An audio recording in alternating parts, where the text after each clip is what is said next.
j'espère que vous allez bien. Je suis très contente de vous retrouver pour une nouvelle vidéo avec un petit cadre un peu féerique pour Noël. C'est la wishlist d'Eden. Alors vous risquez d'entendre aussi des petites musiques puisque ma fille est actuellement en train d'écouter le livre sonore de Noël. Voilà, donc je ne sais pas trop si vous l'entendez, je pense que oui. Elle est parmi nous, donc si vous la voyez apparaître, tout est normal. Donc j'avais envie de faire en premier la wishlist d'Eden puisque c'est celle qui est complète, et la semaine prochaine on se retrouvera pour la wishlist de Noël de Lily Rose, donc c'est parti. Alors cette année Eden a vraiment construit lui-même au complet sa liste au Père Noël. J'ai mis moi quelques idées dans cette liste. Cette liste, elle n'est pas que ce qu'on va demander au Papa Noël pour Eden, c'est aussi des idées pour la tranche d'âge d'Eden, c'est-à-dire 4 ans plus ou moins, 3-4 ans on va dire, assez large. Donc si vos enfants ont dans cette tranche d'âge-là, bah, cette liste est peut-être faite pour vous. Alors cette année, je n'ai pas pu y échapper, Eden est à fond sur Pat' Patrouille. Donc je pense que je ne suis loin d'être la seule, j'avais déjà vu beaucoup d'enfants l'an dernier pour les 3 ans demander du Pat' Patrouille. Nous, Eden ne connaissait pas ce type de dessin animé puisqu'on regarde quasiment exclusivement que des Disney, mais il a découvert chez ses mamies et du coup avec les copains ça parle beaucoup Pat' Patrouille. Donc cette année nous avons donc demandé, je vais vous mettre juste ici le camion Pat' Patrouille de pompiers, ça c'était obligatoire, ce que moi j'appelle la caserne, mais je crois que c'est la tour de contrôle Pat' Patrouille. Moi je suis pas du tout, donc je suis un petit peu à l'ouest. Des personnages Pat' Patrouille, du puzzle Pat' Patrouille, des voitures Pat' Patrouille, donc en veux-tu en voilà Pat' Patrouille. Alors moi ce qui me plaît quand même c'est que nous sommes dans un univers complètement libre d'imagination pour l'enfant, même si l'histoire et les dessins animés, les épisodes orientent un peu l'enfant, il peut créer ses histoires, donc pour l'imagination, c'est un mini-univers, donc je trouve ça très sympa.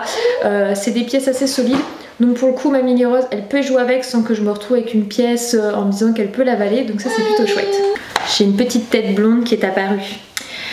En deuxième, Eden insiste beaucoup pour avoir un garage. Dès qu'il regarde les catalogues, il me montre tous les garages possibles et imaginables. On en a déjà un qu'il avait eu à ses 1 an, donc c'est pour les plus de 18 mois, de tutu de bolide. Il y joue encore pas mal avec, mais je me dis why not en prendre un peu plus évolué, pourquoi pas un en bois. Ceux qui montent sont quand même beaucoup des tutus de bolide. Alors je sais pas trop s'il va l'avoir par le Père Noël ou pas, étant donné qu'il en a déjà un. Mais c'est vraiment quelque chose sur lequel il insiste et revient à chaque fois, et tout ce qui est autour des véhicules de toute façon généralement fille ou garçon ça plaît plutôt beaucoup. Vous le savez, je suis plutôt du style à approuver les jeux mixtes, voilà. Oui ma petite assistante, que veux-tu? Tu as vu tout ce qu'il y a? Oh là là, il y en a des choses hein. Ensuite, Eden est beaucoup dans une phase où il aime 2 univers en plus de ce que je vous ai déjà dit, c'est les dinosaures. Alors que ce soit à l'école, il joue beaucoup avec les dinosaures, ou à la maison, on fait beaucoup de construction avec les Jenga pour faire des maisons pour les dinosaures, dragons, voilà, un petit peu tout mélangé. Ça il adore, et tout ce qui est monstres, on lit beaucoup d'histoires de monstres. Donc du coup des dinosaures. Alors pour ma part je vais pas en prendre des, si on en prend c'est pas des animés, c'est vraiment des assez souples. J'aime beaucoup quand les jeux sont vraiment totalement libres d'imagination, c'est quelque chose qui me plaît plus que ceux qui font une tonne de bruit, que déjà moi ça me tape sur le système, et je trouve que pour l'imagination des enfants ça réduit un peu les possibilités. Parce que c'est le truc qui fait que crier, faire ben, en gros, Eden peut peut-être même pas s'imaginer que ce soit un gentil dinosaure. Donc voilà, et pareil pour les monstres, je vais plus m'orienter sur des livres monstres à la rigueur pour le soir. Donc vous savez, les livres où il y a des choses qui se soulèvent, on a un livre qu'on lit quasiment tous les soirs avec Eden, et j'aimerais bien trouver un petit peu d'autres variantes de ce livre là pour le Père Noël. Ensuite Eden en ce moment fait beaucoup une fixette sur la lune et le soleil. Tous les matins il regarde pour savoir si le soleil il est réveillé, si la lune elle est couchée. Dès qu'on est en voiture il cherche la lune ou le soleil, donc il fait très bien associer le soleil avec le jour et la lune avec la nuit. Et donc j'aimerais beaucoup lui prendre des livres, enfin commander au Père Noël des livres pour expliquer ça. Donc j'ai trouvé, je crois que ça s'appelle les petits docs ou quelque chose comme ceci, je vous mettrai l'image. J'ai trouvé ces 2 livres là, un sur la lune et un sur le soleil, qui me semblent être pas trop mal appropriés pour la tranche d'âge d'Eden, parce qu'il y en a qui étaient très complets, mais Eden était encore trop jeune, c'était des plus de 7 ans, donc je préfère être sur quelque chose de simplifié. Et s'il fait toujours une fixette dessus, pourquoi pas lui prendre des choses sur les planètes, etc. Ce qui regarde beaucoup, surtout le soleil. Autant les étoiles il s'y intéresse pas trop, autant ces 2 grosses étoiles, hein, parce qu'on peut les qualifier d'étoiles, l'attirent beaucoup.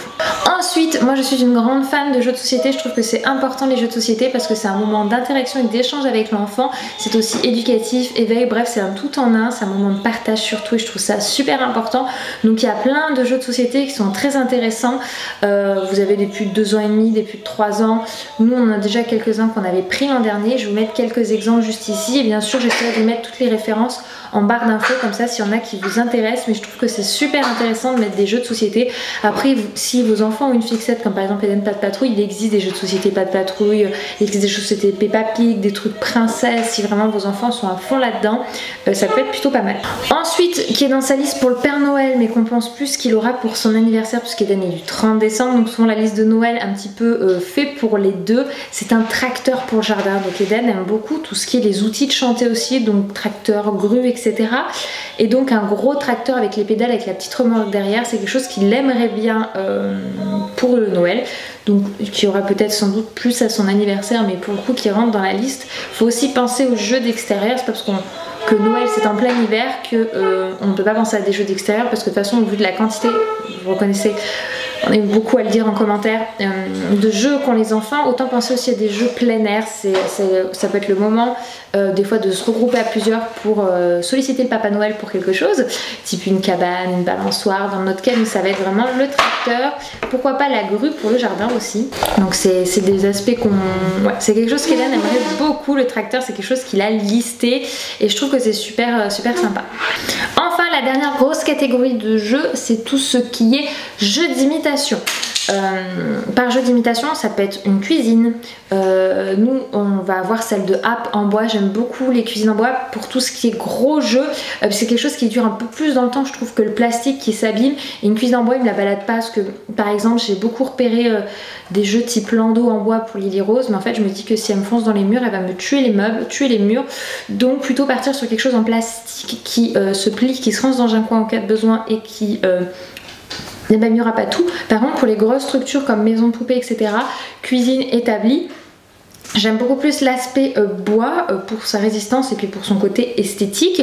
Et donc du coup, tout ce qui va être cuisine en bois, établie, marchande, ce sont des choses qui peuvent autant aller pour une fille que pour un garçon. Vous avez tout ce qui est les petits kits d'aspirateurs, etc. Donc Eden, lui, c'est pas trop sur quoi il s'est orienté. Par contre, tout ce qui est un petit peu mécano, ça il aime bien un petit peu utiliser les petits outils qu'il avait reçus de chez Smoby avec sa soeur. Ils adorent me trifouiller le portique pour bloquer l'accès à l'étage. Donc ça, je sais qu'un petit établi en bois lui plairait bien. La cuisine, ça il adore, il y joue beaucoup à l'école, donc ça lui plairait aussi beaucoup. Enfin, dans les choses qui ne sont pas en liste au Père Noël mais qui sont de très bonnes idées, ce sont les puzzles. Vous allez aussi avoir, s'ils n'ont pas eu le vélo, ça peut être quelque chose de sympa. La trottinette, qui est vraiment bien aussi pour les enfants. Vous avez aussi tout ce qui est jeu de précision, par exemple je vais penser à des quilles. Ensuite, en idée de cadeau qui nous ne fait pas partie du listing, mais vous pouvez avoir tout ce qui est aussi rangement, si votre enfant a besoin d'un petit bureau, etc., a besoin de décoration, de choses, je sais pas, un tipi, c'est beaucoup à la mode, les lits cabanes, donc les petites cabanes où on peut mettre un tapis de sol pour faire un espace détente dans la chambre de l'enfant. Ça peut être aussi des idées cadeaux qu'on peut donner au Père Noël et qu'on peut répartir dans la famille, parce que si vous avez vous aussi une famille large, c'est pas toujours évident de trouver des idées pour tout le monde, ou après c'est trouver pour trouver, c'est un petit peu dommage quand même. Donc des choses aussi qui peuvent être utiles, des cartes cadeaux pour les vêtements, ça peut être très sympa.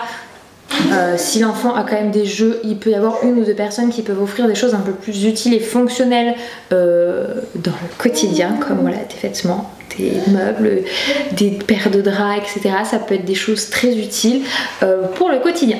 Voilà les amis, je vous ai fait donc la liste de cadeaux du Père Noël pour Eden que lui a fait, et puis un petit peu de ce que j'ai agrémenté. Si vous aussi vous avez un enfant de la tranche d'âge d'Eden, c'est-à-dire plus de 3 ans et dans les 4 ans, n'hésitez pas à me dire vous ce que vous avez prévu ou ce que votre enfant a demandé au Père Noël, ça donnera peut-être des idées. Je vous remercie d'avoir regardé cette vidéo, à demain pour un nouveau vlog et à la semaine prochaine pour la wishlist de Noël de Lily Rose.